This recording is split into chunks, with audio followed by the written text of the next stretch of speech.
Today, we are in Times Square for the live taping of Wonderama. Stay tuned.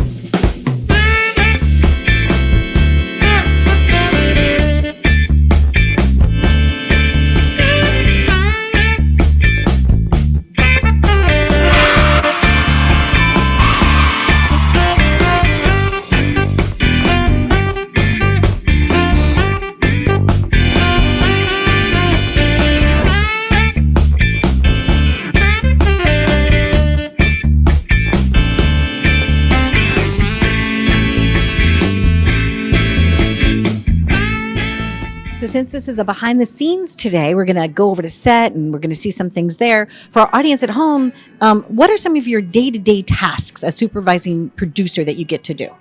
Well, I mean, I also wrote the script. And then, just discussing, working with the team and getting them to find, because the real focus of Wonderama is kids performing for kids. So finding these really talented kids, seeing if we could actually get them to Times Square.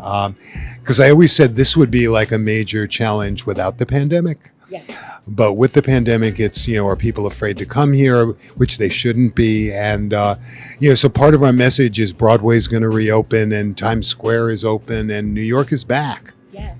So as we were driving in, I saw them building the stage and everything. And it is so exciting. The energy and, the passion, especially in the arts, to celebrate the arts. And it's like there are a lot of talented kids out there. A lot of talented kids out there. And our host, David Osmond, is the most talented kid that I know. He's our big kid, but I met him when I was producing the Daytime Emmys. He was nominated one year and I used him as a presenter. And then when I saw how special he was, then the next year I had him in a musical number. And for our Creative Arts Awards, I made him the host. He did this big band number to open the show. And there's kind of nothing he can't do. And, I tease him because the opening number he did on the Emmys was with the Muppets and with Jolie Fisher. And I looked at the stage and it was like David was more animated than the Muppets. It was like David is who caught your eye. And he says it's because he has big hair, but it's not why at all. It's not why at all. He's kind of magical as a person and a performer. He really is.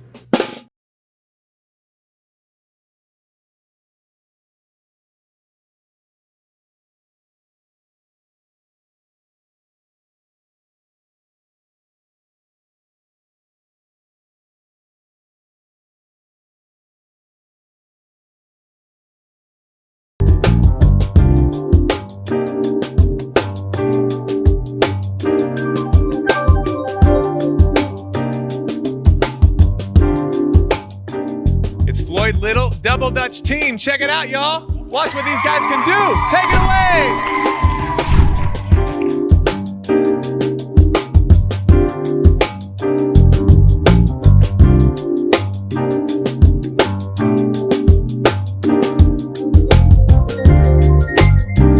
Wonderama is all about music and so much more. But music is really a crux of the show and what keeps it so entertaining, engaging.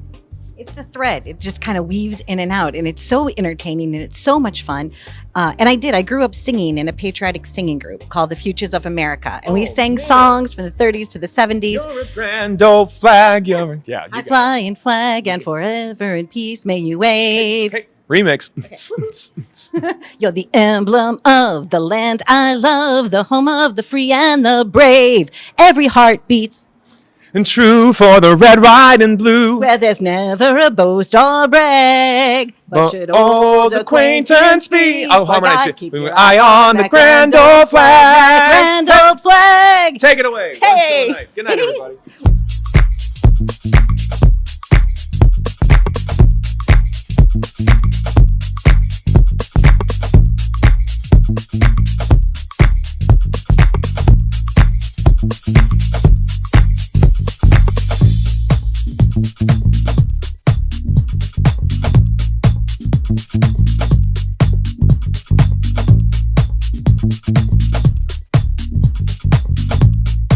How did you first get involved with this?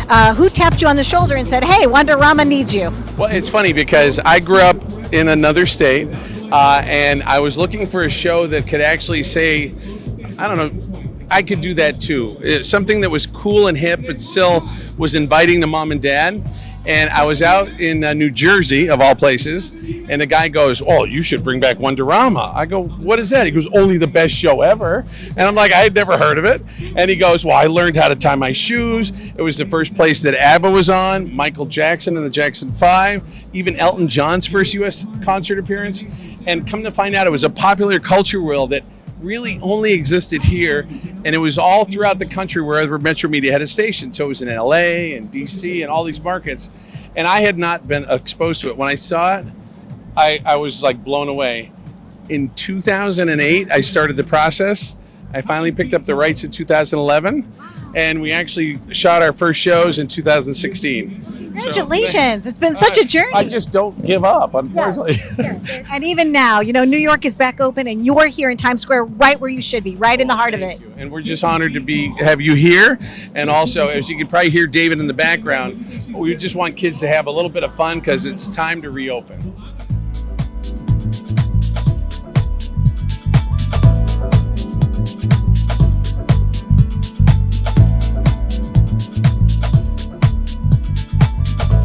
Wonderama is really how my personality is. So I watched some of the clips and I said to myself, I'm like, I am Wonderama. Now explain that. Like, did you grow up watching it, and that explains your personality? Like, because it helped, like the structure when you were a little kid. Like, you wanted to be on television, wanted to be on Wonderama. What was the story? No, it's like the grown-up version of me. When I went to go see the clips, I grew up in St. Louis, Missouri, so I didn't get to see Wonderama. So I didn't know about Wonderama till I was an adult, and everybody's like, Wonderama this, Wonderama that. And they also talked a lot about the Magic Garden, two shows I didn't really get to see.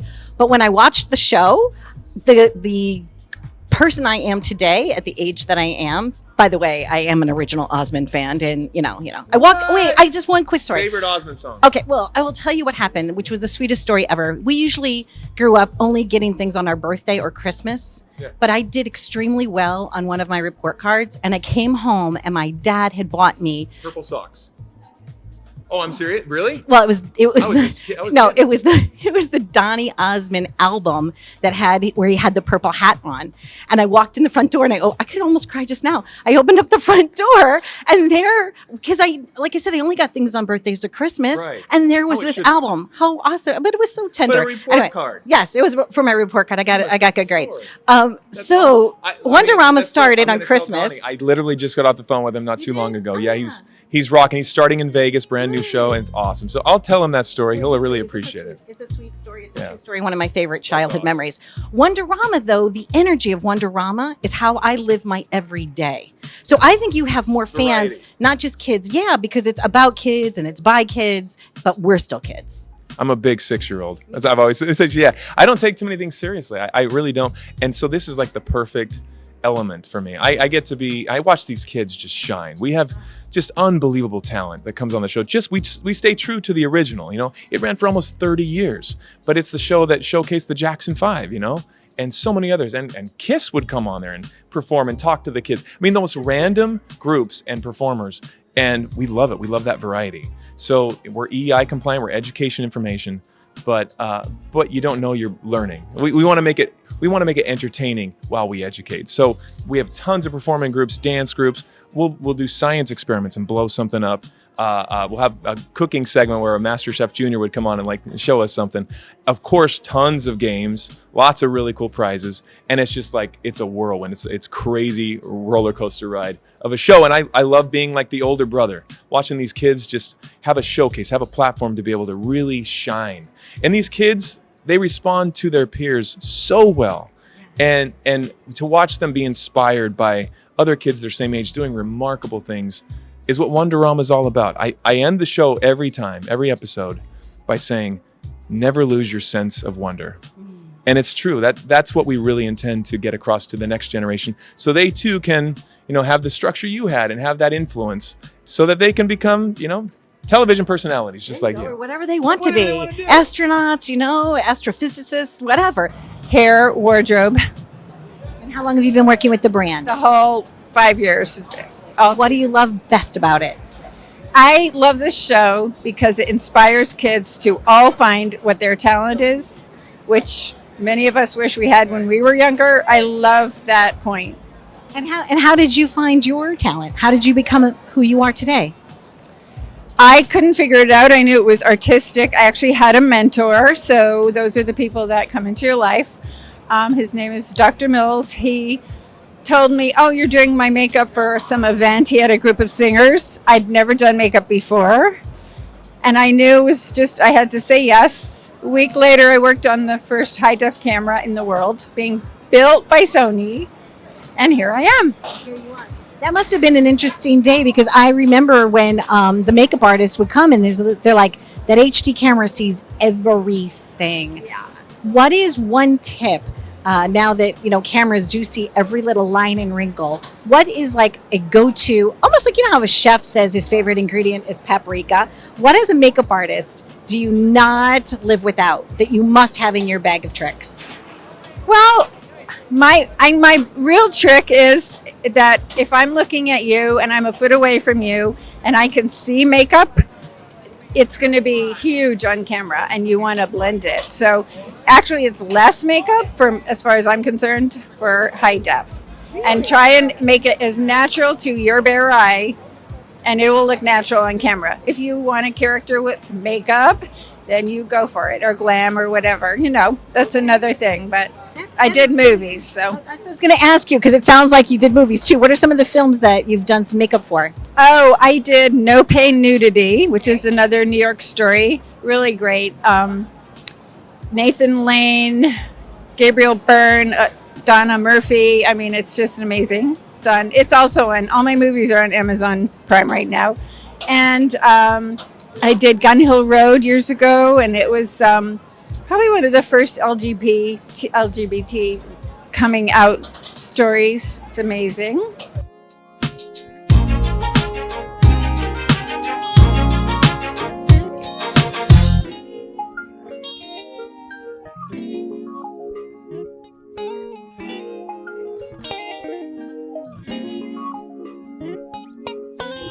Now, you are the dad of 2 children. 3. So, you have 3. Yeah. Oh, now see, I didn't do my research as well as I could have, unless the new one's kind of new. Like, how old are your kids? I have a 12, 10, and a 6-year-old. 2 girls and a boy. And having the girls is so new for me because I'm one of 8 boys, no girls. And so this I is read all- that the whole name of, like, there's an Osmond for every letter of the alphabet. That's how you do it, every right? day of the year. Yeah, for sure. There's a new But birthday. that's a blessing. That's an absolute blessing. What do they think when they watch your show? My kids, they're like my barometer. They're my gauge. So I sit there and watch with them. I see what they're kind of responding to. What do they like? They've come on the show. I've had them a part of, different elements and fun segments and stuff like that. And they love watching it. It's fun. It's fun to see them kind of explore all of the different elements. And kids are honest. They'll tell you exactly how they feel.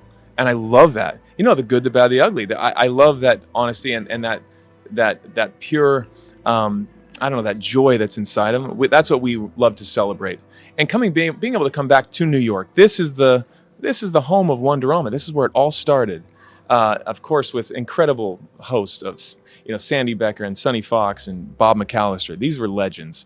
And I didn't know it. I didn't know the history of Wonderama until I got here years ago. This is like our 6th season, our first time in Times Square. But back in New York, I remember coming and wearing Wonderama shirts as we're in production. I got stopped by so many New Yorkers. Just like, dude, Wonderama. That's my childhood. Like that. The same story that you were saying, like over and over.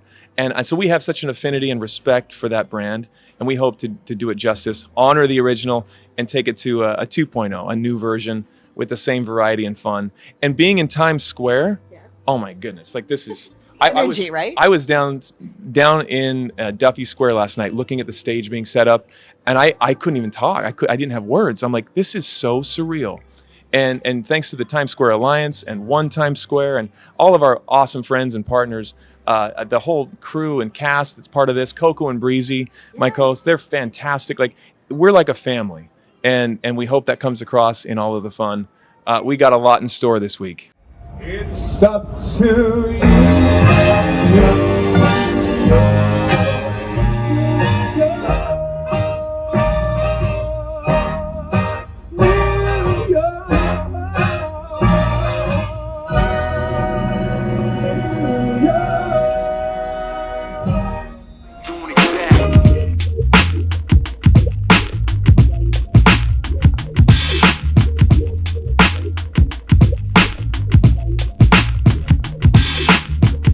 now are Coco and Breezy. So you were outside behind the scenes. What were you shooting today for Wonderama? We're shooting a new season, and it's outside, it's virtual, it's a mix. We have people there as well, and it feels so good to be with the team, see David, be with the squad, and also just be in the heart of New York City. Now, the two of you are quite spectacular. And how did your connection begin? How did it begin for you? Well, the way that we got connected was in our mother's belly. We're twins. Coco is a minute older than me. Oh, I was wondering who was older. Yeah, and we're the best of friends. We own businesses together. We have the same hobbies, the same dreams, and we're also both the co-hosts of Wonderama together. So we're best friends. Now, what about eyeglasses? Do either of you wear eyeglasses, or do you use it more as an accessory? We actually wear optical frames, and so we have an eyewear line that we provide optical frames and sunglasses.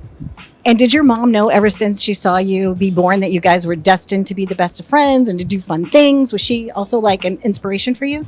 Yeah, I mean, both of our parents were huge inspirations, and they really embraced us, like being close with each other. They always told us that no matter what, we always had each other. And I think that kind of helped us get through our childhood, especially like growing up in Minnesota where we got bullied. We really had each other's backs. And so the way we are with each other, we are with other people. So since we know how to give love to each other, we give love to the world and everyone else around us. I grew up in St. Louis and I was bullied as well, which is how I grew up to have my own TV show, right? So, so say goodbye to the bullies and hello to yes to yourselves, right? Absolutely. It's like taking the negative things in your life and the negative traumas and creating them into a positive aspect of your life and your whole adult life. And what's one of the most important special moments that you've shared together as twins? Is there something that comes to mind, a special trip or a special birthday? Yeah, so one of the most important memories that I have, which I think about every day, is when we left Minnesota at 19 years old with less than $500 each, and we moved to New York City. And I still have that feeling that I had that day that we decided to do that. Whenever I walk around New York, I appreciate it every day because I never forget that day that happened I think it was like 11 or 12 years ago. One thing I can say is that I know that I would not have been able to do it without my sister because there were tough times. I mean, we were moving to New York with nothing and we didn't have the pleasure or the leisure to go to family for money. And so we had to be financially on our own, but we used our intuition. We had a lot of tenacity. We had each other's back to motivate each other. And we never had the thoughts of giving up because anytime one person was down, the other person we picked each other up in like 2.5 seconds. And still to the day, this is what happens with them. I watched them. I was behind the scenes. I was watching you guys work together. You really do have each other's back. And that's a beautiful thing to have your best friend that you can work with, right? Yeah, thank you so much. And is there anything else you would like to share with our audience? Yeah, I just want to share that I want everyone to take deep breaths every day and just remember that every day is a new day and live life being present. I think it's so important for us to be present, especially with everything that's going on in the world. Social media, phones, technology. Be present, wake up, and just look at what's right in front of you. And because they're twins, and I usually stand to the side, but I'm so short, I'm going to put you guys back together because they let me stand between them, but you could see their bond was going right through my body. Coco and Breezy, let's give it up for you guys. Woo! Stay tuned for more and watch Wonderama. Yes, y'all, watch it. Please do. I have been so excited for months now to be working on Wonderama. And what is your job that you get to participate in?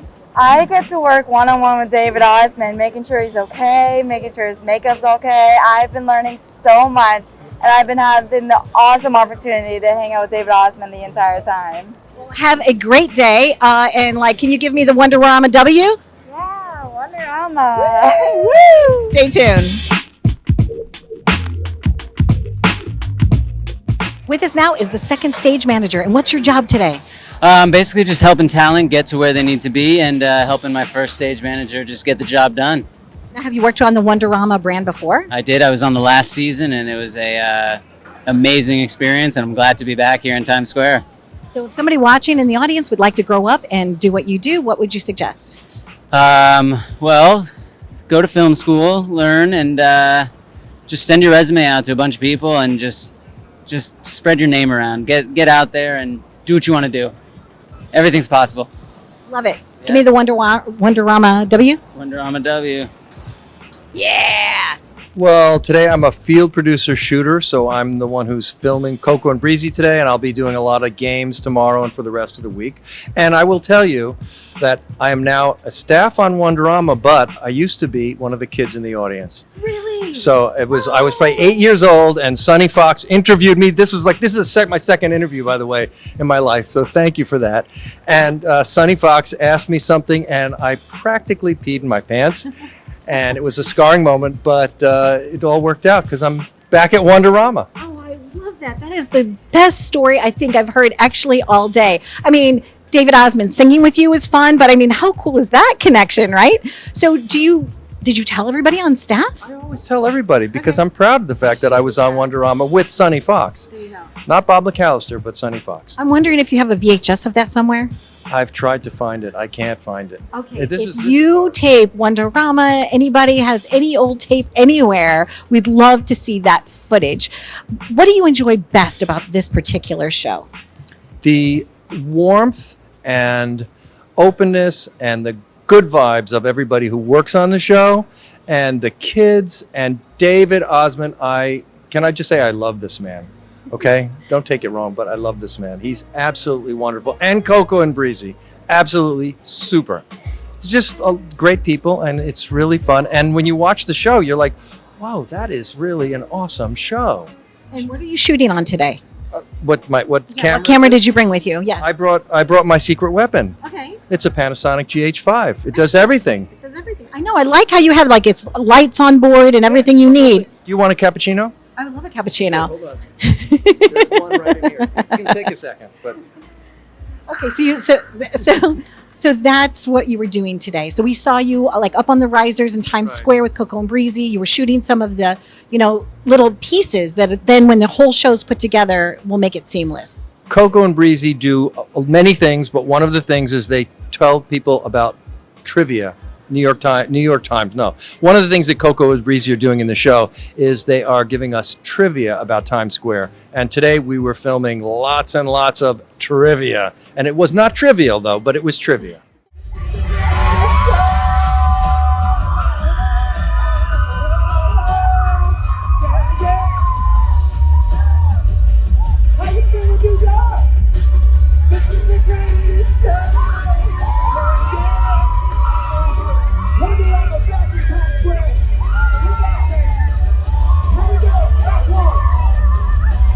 This is the greatest.